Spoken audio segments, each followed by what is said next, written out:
We've got with us Mr. A.V. Rajwade, Forex and Treasury Risk Management Consultant, now joining in on the show. Mr. Rajwade, appreciate you taking the time out to join in. Talk about, the direction that you're foreseeing for the rupee, because it seems that we've just sort of come to terms with the kind of, roadmap that the new RBI governor is setting out, and inflation is the point which he continually stresses on. So how do you see this impacting the overall direction of the currency? Well, I'm not quite clear about what exactly the RBI governor has in mind when he says that he would be looking more at the CPI rather than the WPI, because the fashion of central bankers all over the world has been to look at what they call core inflation, core CPI inflation, which ignores fuel and food prices.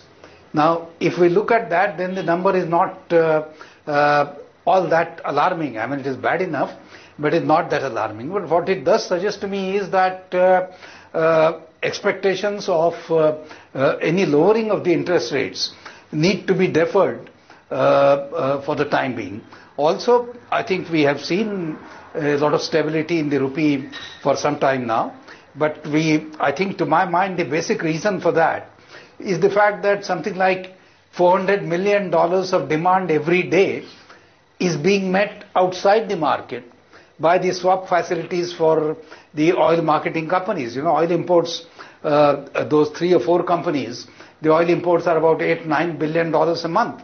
It works out to about $400 million a day. Now, when those swaps mature, what is going to happen? We'll have to wait and see. We do not have an idea even of sort of what is the maturity of those swaps. I think the third thing, many people are expecting that the current account number would be worse.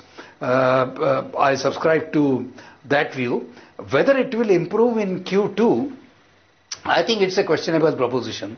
And a lot of faith is being put in the fact that gold imports have come down.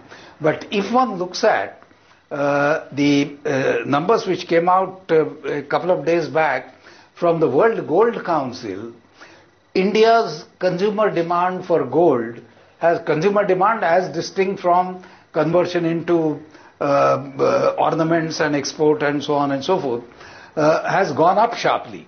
So there is a wide divergence between what the World Gold Council says was the Indian demand in Q2 and what the official numbers are showing. And one wonders whether sort of the back of this discrepancy is the fact that a lot of gold is getting probably smuggled in. And the corollary of gold smuggling would be that to that extent remittances would get affected. So gold smuggling may help in terms of the trade deficit, but it may not help to the same extent in respect of the current account deficit. I think the basic scenario has not changed too much. So this stability, as I said, to my mind, the primary result of the fact that a large amount of demand is being met outside the market.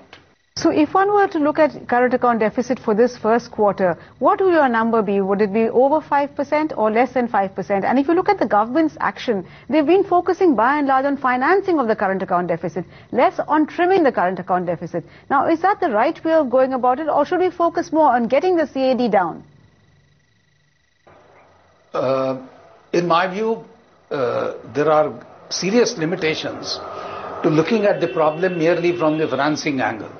I think they need to look at very, very closely at the competitiveness of the tradable sector of the economy in terms of the exchange rate.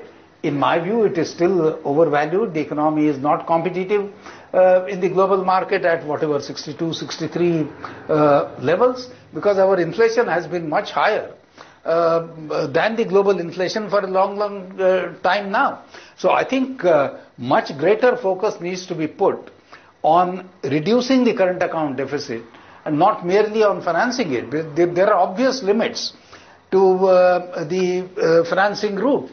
And I think we also, the point which I made a little while back, that its current account deficit means the growth is much less than what it could possibly be because of the expenditure in the domestic economy.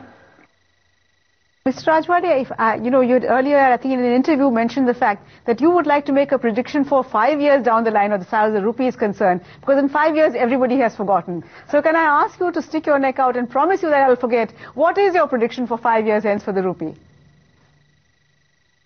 Well, on the promise that you will forget the number, I will make the prediction probably 100 plus.